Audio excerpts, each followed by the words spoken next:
Okay, my name is Marcus Mergenthaler. I'm from Germany, from the University of Applied Science in South Westphalia, and I'm responsible at the university for agricultural markets and marketing. My background is in agricultural sciences with a focus on agriculture economics.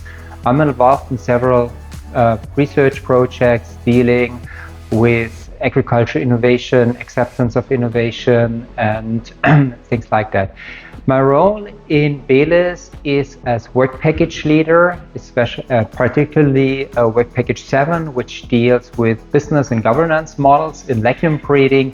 And we look at these type of what we call cooperation models, how breeders collaborate among each other, how they collaborate between themselves and public institutions, and how these type of collaborations can be improved and made more interesting for the participating partners.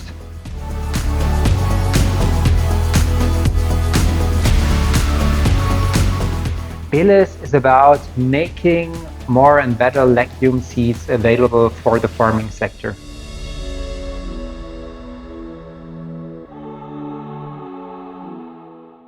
I mean, the farming systems in Europe, a challenge is that crop rotations should become more diverse. We have sometimes very narrow crop rotations, and legumes can make an important contribution in this respect to make crop rotations more diverse, more resilient, and by providing a protein source, a plant-based protein source for human consumption, but also in animal nutrition.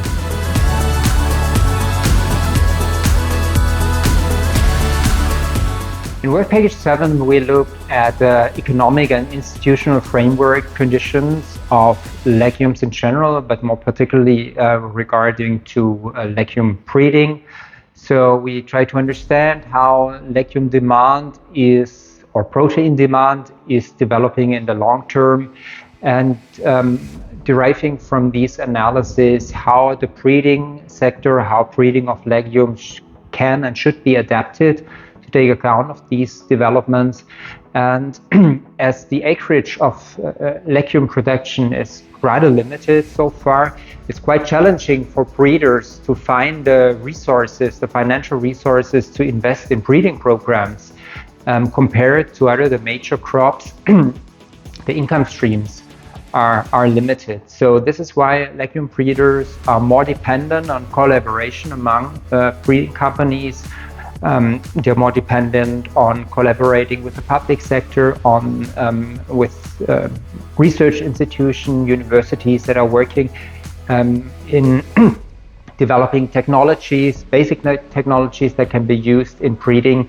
And we're looking at these type of corporations, how they can be institutionalized, and how the partners involved can benefit and do benefit to make the organization of legume breeding more efficient.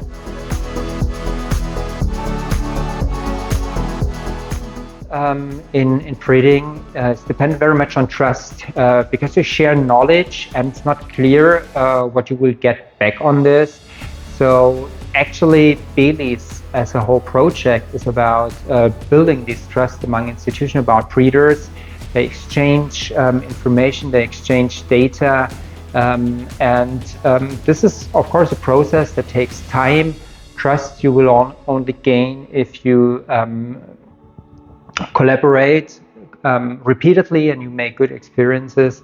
And this is, I think, something which is quite challenging for the breeding sector as a whole, especially in these minor crops, to learn how to cooperate.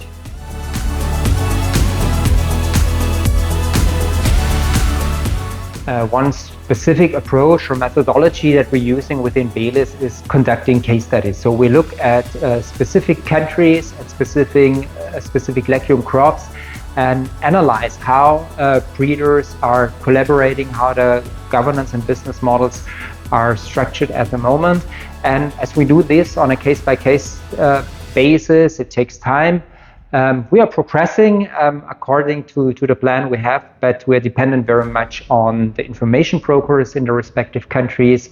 And of course, we have some information brokers that are more knowledgeable, more engaged, more motivated. In other countries, it's a bit more limited. So depending on the role these information brokers take, the quality of the case studies can be quite different. And that's a challenge. But it's manageable, and we feel like, as we are about midpoint in the project now, that we are progressing as it was intended to.